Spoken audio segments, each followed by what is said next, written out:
Once a strong, thriving city, the walls of Frostvellir now just keep the howling winds at bay. If you're looking for a fast-paced game that'll test your reflexes and boost your ego, the Banner Saga may not be for you.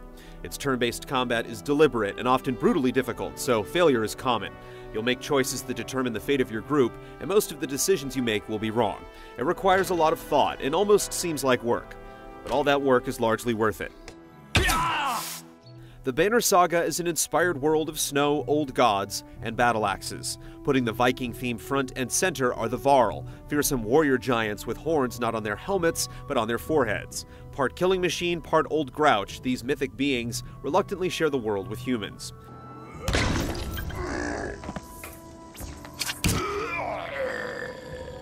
But there are problems with this world. The sun is stuck in the sky, the gods are rumored to be dead, and stone golems known as the Dredge have invaded your lands. These mindless killers are the driving force of Banner Saga's story. Their attack triggers a two-sided tale that manages to trade back and forth between the two stories, featuring a few interesting characters. One centers on a Varl military expedition combating the Dredge, the other follows a caravan of refugees fleeing the invasion.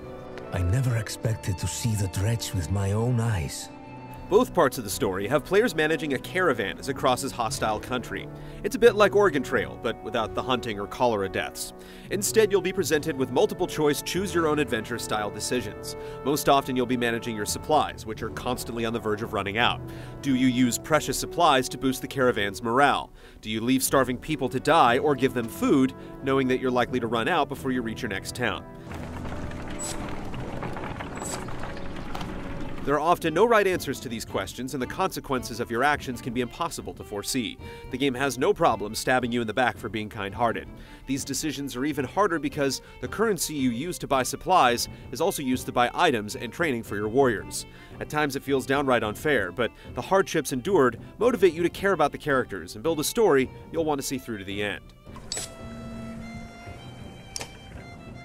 Ideally, you'll end up with 6 well-developed warriors on a side, and fighting is much more complicated than simply standing next to your enemy and wailing away. Simply attacking an enemy outright will slowly bleed away their health, but if you wear down their armor, subsequent attacks will more easily cut into your enemy's strength.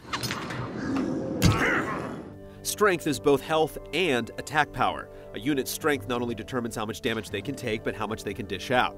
If you only focus on wrecking an opponent's armor, you'll risk eating a full power attack when they get their turn. Players must constantly make decisions about who to attack and how much to soften them up before going for blood, then seize the proper moment to cripple or kill your foe. There's a lot of nuance here. You'll move your characters one at a time, but since each side gets an equal number of turns no matter the size of their roster, killing a weak enemy really just gives the other side more chances to attack with their powerful characters. With this in mind, one tactic is to attack enemies until they're just a few strength points from death, then move on to another target. Since strength is both health and attack power, these walking wounded take up a turn, but can only do trivial damage. It's a good thing there are a few tricks like this players can use, because once the tutorials are over, the game isn't shy about giving players real challenges in combat, with some battles really bordering on unfair. Mercifully, characters that fall in combat aren't dead and buried, they're merely injured and can come back as good as new with a few in-game days of rest.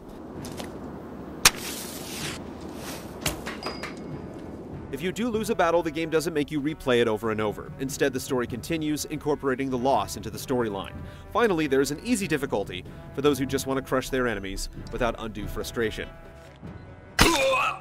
Prevailing in combat is certainly more exciting and satisfying than the blind decisions you make while guiding your caravan, so it's important to point out that the game's tactical battles have been spun out in a free-to-play multiplayer component called Banner Saga Factions that really shows off the depth of the game's combat. Still, the single-player story gives combat a much-needed context and is worth experiencing. And you can always go back to Factions if you're still thirsting for blood. The Banner Saga isn't what you'd strictly call fun. Instead, it's interesting and challenging, more like a chess match than deathmatch. But there's an incredible satisfaction when you take on a gang of armored monsters that by all rights should trample you, yet you're able to hamstring their health and line them up for execution. It's also comforting to know that although you can't outfight a towering Varl, perhaps you can outthink him.